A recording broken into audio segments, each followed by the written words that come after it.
Hi,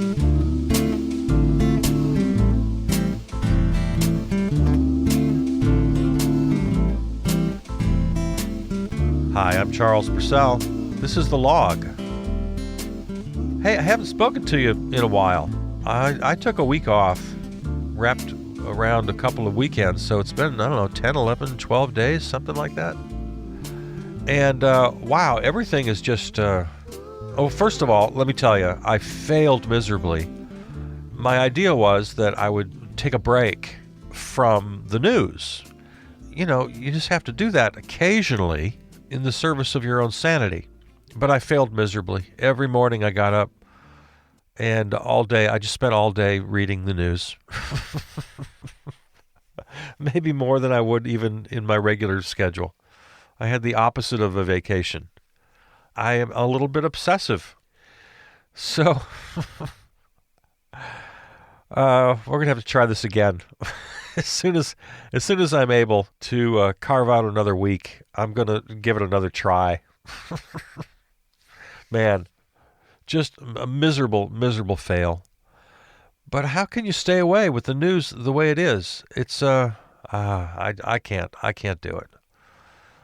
And then that other thing happened, knowing I had to get up this morning early. Of course, then I couldn't get to sleep last night. Oh no, there was no way I was going to sleep. Oh, the thoughts. They just kept rolling and rolling and rolling. And then when I wake up at my regular time, it's now much darker than it was the last time I got up early. The last time you and I spoke. Because that's been, 10, 11, 12 days since, and the sun has shifted in that time. So now it's dark when I get up. Well, that's not right. That's just not natural. We can't have that. We just can't have that. So I got to make some adjustments in my life. Getting up before the sun is just something I don't abide by. That's not going to happen. And it's fall all of a sudden, which is fine with me. I love the fall. I'm one of those guys. But the sudden shock of it. This is damn cold. Windows wide open all night. Oh, it was cold. I woke up shivering. Well, enough about me. Let's see if we can shuffle through as many news items as we can here. Items that I found worth mentioning over my non-vacation vacation. How should we do this? Let's just go chronologically backwards. Let's just start with today. Start with this morning. AP reports the COVID-19 vaccine is the latest flashpoint in White House campaign. Yeah, are you going to take this vaccine? If they rush a vaccine out before the end of this year, especially if they have the audacity to try to push it out before Election Day, there is no damn way I'm taking a vaccine that's rushed out by this guy. Who would do that? That's just crazy. No. Not going to happen. Now, of course, what the Orange Menace says about that way of thinking, it's so dangerous for our country, he's quoted yesterday. What they say, meaning what I just said. That it's political and dangerous because this guy can't be trusted. But the Orange Menace says the vaccine will be very safe and very effective. By the way, this was from a White House so-called news conference that he called for yesterday, Monday, Labor Day. Who calls a White House news conference on Labor Day? Aren't you supposed to be out golfing? Of course, it wasn't a news conference. It was like all of his recent so-called news conferences. They're just campaign speeches. But he's the president, so he can call all the White House press corps in and just give a campaign speech and get up there and lie for 20 minutes or an hour or however long it takes him to get all of his lies in for the day. Oh, today's the day that Michael Cohen's book officially releases. It's officially on the shelves today, Disloyal, a memoir, where he calls the Orange Menace a cult leader, a mob boss. Every day we get new little snippets from the book. Over the weekend, I found out about a segment he taped for, I don't know if it was for the show or just for his own fun, but it was while he was taping The Apprentice. He hired an actor to play Obama, and they filmed a scene where the Orange Menace tells him off and then fires him. So that's the level we're dealing with. Hey, have you seen this meme going around? There's a little post that's getting a lot of circulation, and it reads like this. Raise your hand if you think one of the presidential debates should be a form of Jeopardy hosted by Alex Trebek, with categories such as the U.S. Constitution, world history, ethics, U.S. foreign policy, facts on COVID-19, and climate science. Now, I know that's a little tongue-in-cheek joke thing, but I think it's actually a great idea. All kidding aside, zero kidding. I think it's perfectly appropriate to have questions in the debates that just test their knowledge. Why not? It's supposed to be a job interview for the most important job in the world. Why the hell wouldn't you do that? And you don't have to be gimmicky about it. You don't have to answer in the form of a question. You don't have to push a buzzer. You don't have to make it a game. But what I'm saying is incorporating basic questions into the debate format of what you know and what you don't know about this job is 100% appropriate. Zero kidding. So, yeah, if you see this little Jeopardy post going around, this little kind of tongue-in-cheek thing, I don't find that as a joke at all. Again, you don't have to do the gimmicky stuff, but I'm totally with that. I think we absolutely should do that. Let's find a way to do that. I love that. Yeah, debate Jeopardy. Oh, speaking of books, another book comes out today. Michael Cohen, of course, his book, but also, man, there's so many books. I'm kind of curious about this one. It's called The Useful Idiot: How Donald Trump Killed the Republican Party with Racism and the Rest of Us with Coronavirus, by S.V. Date, D-A-T-E. A pandemic never occurred to them. The idea that Donald Trump would ever be required to sit still, pay attention, and make rational decisions that would determine whether hundreds of thousands of Americans would live or die, not once crossed the minds of those who put him into the Oval Office. So I'm reading now an excerpt. Who's got this online here? HuffPost has published an excerpt from the book. Anyway, so there's that. So you got 2 books to choose from today, plus all the others that are already out, and the ones still to come. Oh, speaking of publishing, whether or not Stars and Stripes is going to continue to be published is still kind of up in the air, I guess. They can't quite figure this out. Of course, you heard the story that it lost its funding. It's the Stars and Stripes, of course, the military's newspaper. It's been around for, I don't know, 150 years, something like that, was going to cease to exist. It wasn't a line in the budget this time around. So, okay, bye, see ya. And then right after that headline comes out, we see the next headline, which is the whole flap about the Orange Menace over in Europe calling fallen soldiers losers and suckers. So, as a response to that story, he rides in on his white horse to save the day. Oh no, Stars and Stripes will continue. We will fund it. But then Stars and Stripes comes back and says, well, there's no money in the budget. How are we going to do that? And as usual, the Orange Menace has no idea how anything works. He doesn't realize that he can't just, like a king, just make it happen. Funding has to be approved by Congress and then appropriated by the agencies. And so it's not really up to him.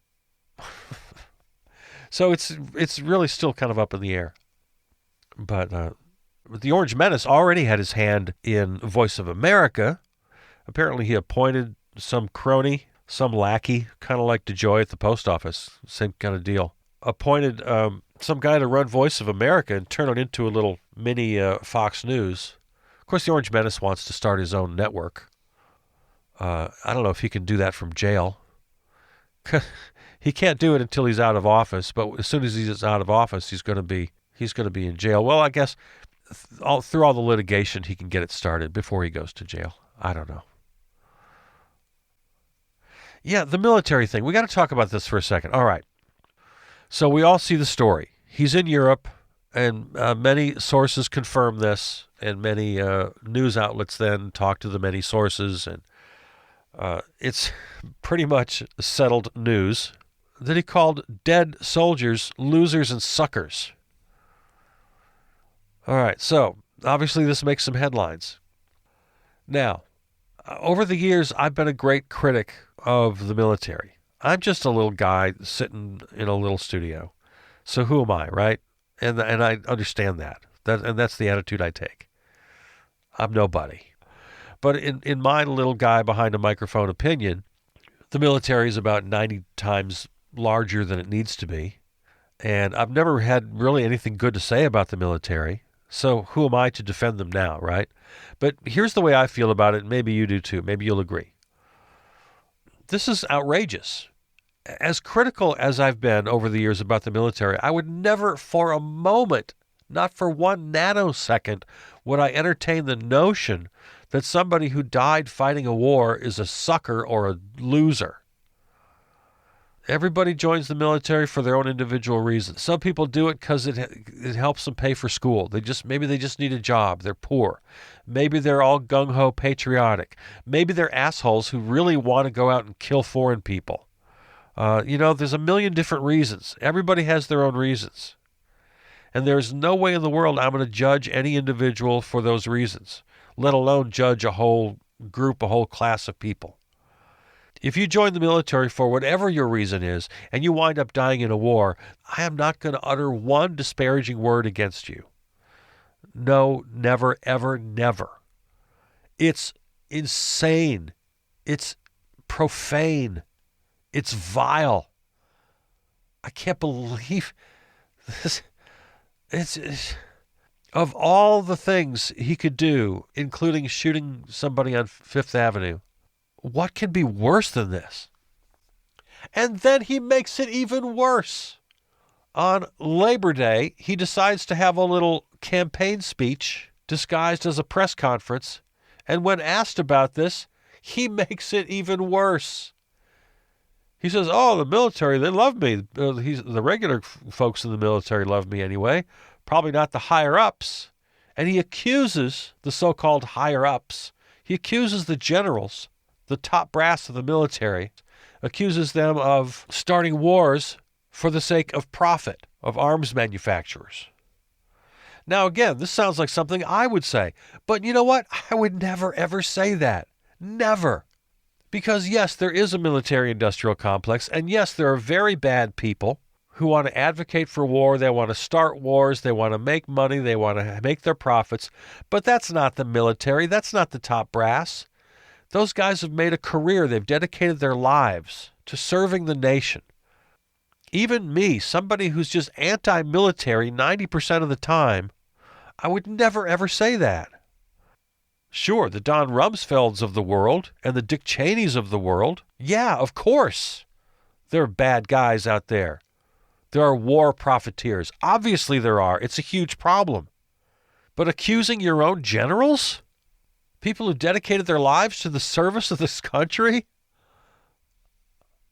I wouldn't dream of making such an accusation.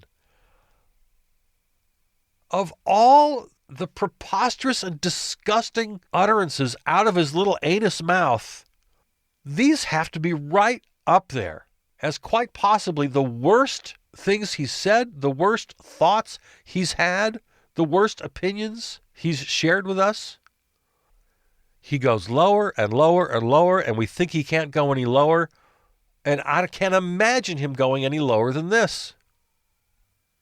Well, he's going to try to pawn off a bogus COVID vaccine and put millions of people's lives at risk. And he's going to do that. I don't know how the guy got like he is, man. I don't know how this happens to any human being.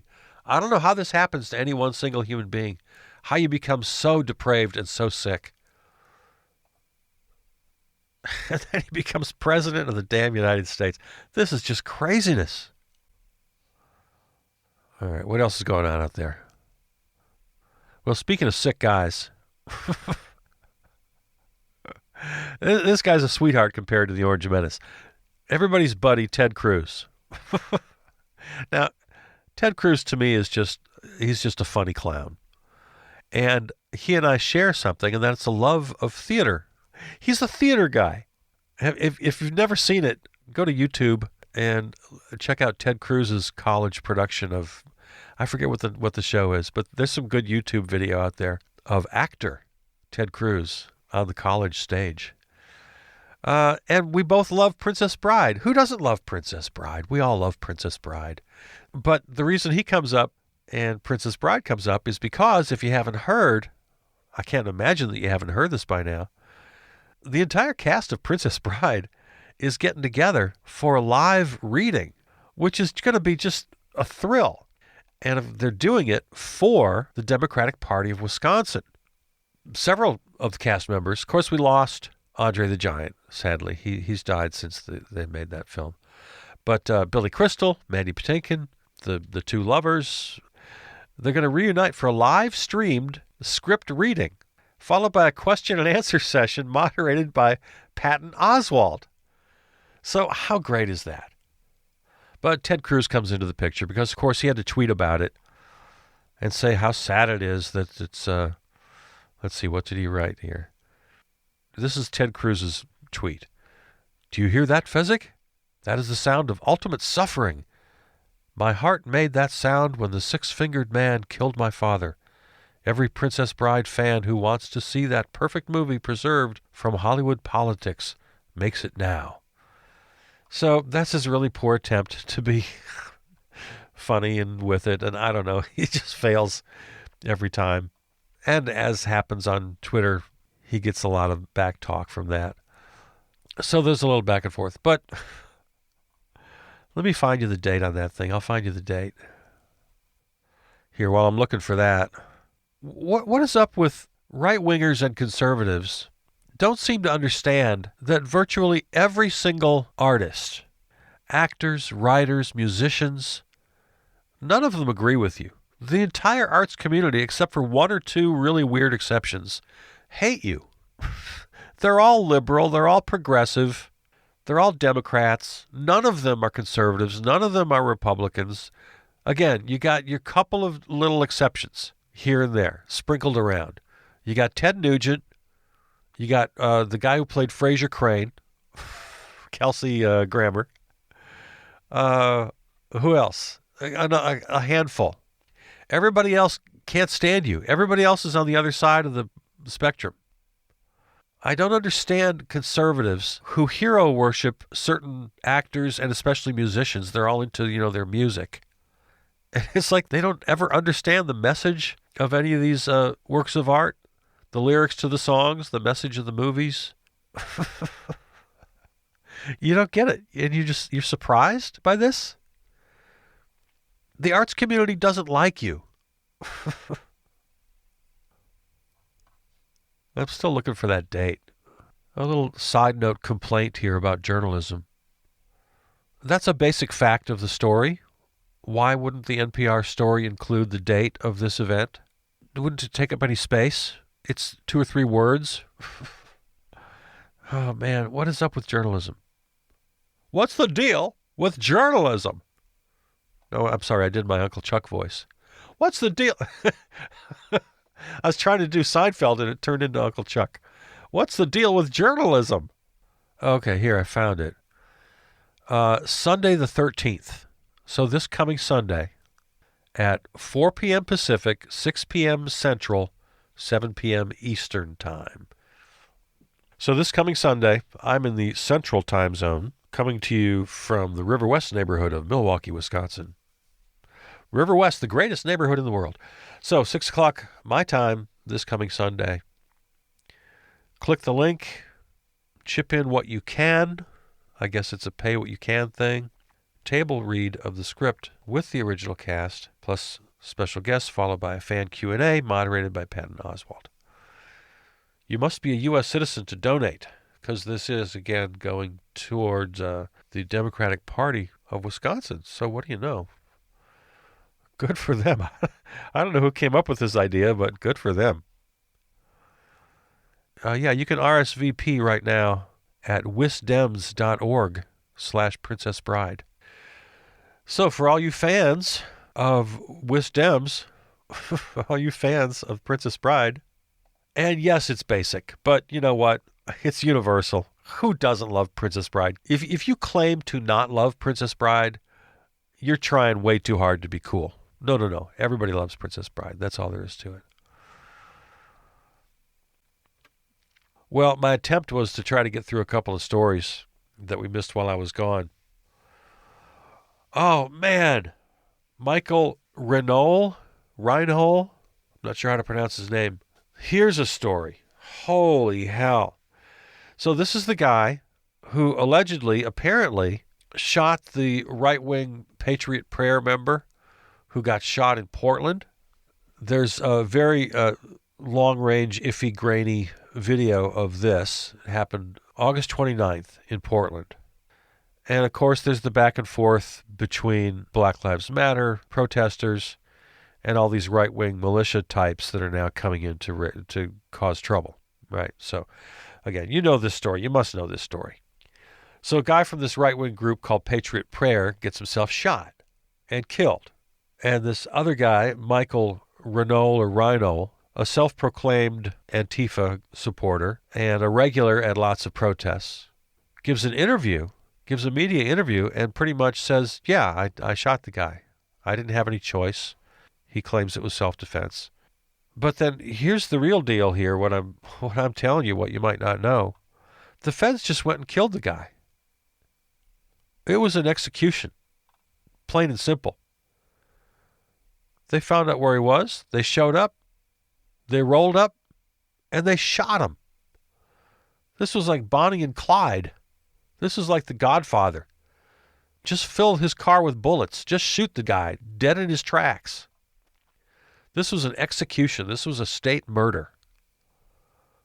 On September 3rd, shot and killed by a federal fugitive task force led by the U.S. Marshals Service outside an apartment complex in Lacey, Washington.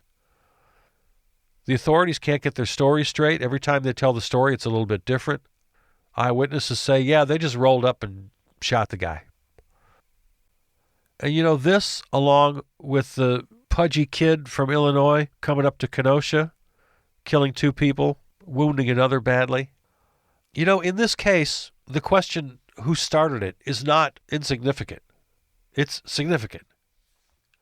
It's not at all the childish thing, well, he started it. No. Who started it is everything here.